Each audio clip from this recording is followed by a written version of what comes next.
Eto na guys, tatry na natin XP Sushin. Eto yung nilabas ni Idol Flap sa Game 5 nila kontra TLPH. Isa ka pala sa katulad namin mga sukil at pasaway. So nakaano siya dun guys, Agility, Blessing, tapos Brave Smite. Ayan po yung gamit niyang emblem. Eto na, try na natin guys.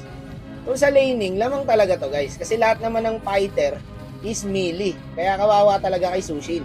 Kaya siguro drenap nila to kasi nga may plano sila guys. Hindi naman nila pinik tong XP Sushin kasi gusto lang nila. May mga strategy yan guys eh. Siguro hindi lang gumana dun sa laban nila kaya sila natalo. Tingnan nyo dito guys, kaling ko Leo. Sinosolo kill ko pa.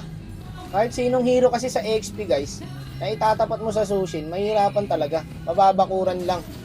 Pastor yung Leo dito guys.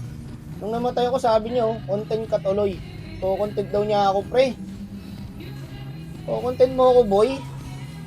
Sinosolo kill nga lang kita. Naka-Ducati pala siya, pre, oh. Big time, guys, si Idol. Naka-Ducati. Pero tanga.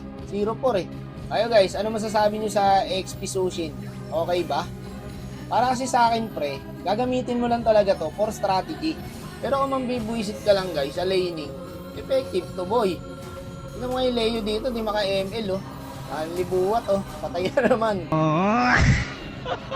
Guys, huwag nyo gagawin to sa RG lang ha. Hindi gagana to guys. Kung gagawin mo to nang walang dahilan.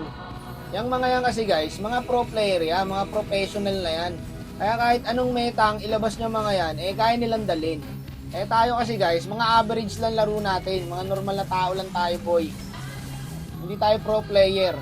Kaya huwag natin gagawin to sa normal RG lang.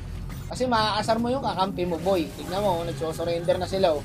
May kasi ako talaga nakakita na in-XP si Sushin guys. Kaya wala ako ganong mabibigay na idea. Pero para sa akin guys okay naman talaga. Kasi malakas naman talaga kasi mambuisit tong hero na to. Lalo pag marunong pa yung gumagamit guys. Alam niya, nakakabuisit talaga. Hirap papatay na itong hero na to guys. Pag sobrang galing talaga ng gumagamit. Ako kasi guys, hindi naman ako nagsusushin. Kaya pasensya na po kung may nakikita kayong mali kong ginagawa. Pero idol talaga si Flap no? Isipin mo yung pre. Puro sustain ginagamit ng hero.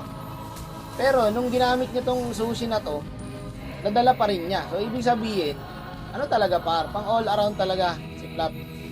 Hindi lang talaga gumana pre. May plano talaga yun eh. Hindi ko lang alam kung ano, pero may plano yun. Hindi lang gumana. Kaya sila natalo guys. Kaya kung may plano din kayo mamaya na mag-XP sushi, eh wag nyo nang ituloy mga boss. Parang awa nyo na. Makasar nyo lang kakampi nyo guys. Pero kung makulit talaga kayo, pwede nyo naman itry. Ewan ko, kung hindi ka mamura ng di oras na mga kampi mo, baka hindi gumagana sa MPL tong XP Sushin. Baka sa solo RG lang talaga. Kasi tignan nyo guys, panalo po. XP Sushin pre. Effective pala. So mukhang GG na to mga boss. Naglabas na naman po ng bagong teknolohiya ang MPL. XP Sushin Auto Lose Streak. Teknolohiya! So para sa akin guys, effective kasi nanalo kami. So ibig sabihin, 'di ba? Kaya talagang manalo ng XP Sushi. Kayo guys, try nyo ba? Wag. Wag. Wag. Wag. Wag. Wag.